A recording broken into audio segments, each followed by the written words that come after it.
We've argued that that creates the conditions for the Palestinian Authority to fail within its new borders. There's not really a link that's going to say, well, once you grant statehood, this Palestinian Authority is going to lose every single bit of power it has. There was no articulation of how in the status quo, the peace process, which is American-led, will continue to success. First of all, remember that certain Palestinian refugees will be left without representation because they will not be within the borders that will be granted by the UN vote.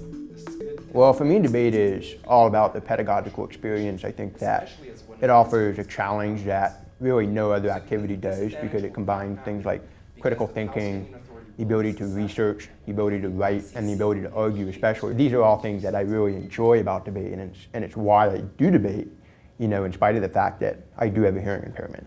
Yes, you're right.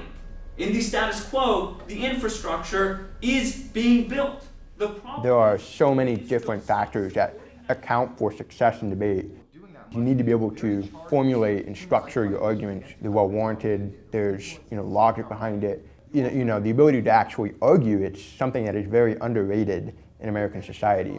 Look, I'm sorry guys, you're just not wanted enough for you to get any leeway in this round. For example, your soft power advantage is laughable.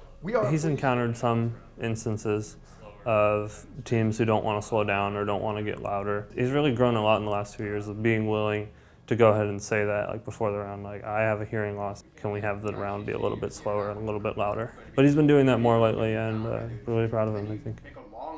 If I could go back and change whether or not I was born hearing impaired or not, I would probably choose to remain hearing impaired because I think that the benefits it has brought me has outweighed the disadvantages. Not just in debate, but in life overall, it's kind of been that one thing that has motivated me to succeed more than anything else. It's being that person who surprises other people because of what they have accomplished in spite of the fact that I'm hearing impaired.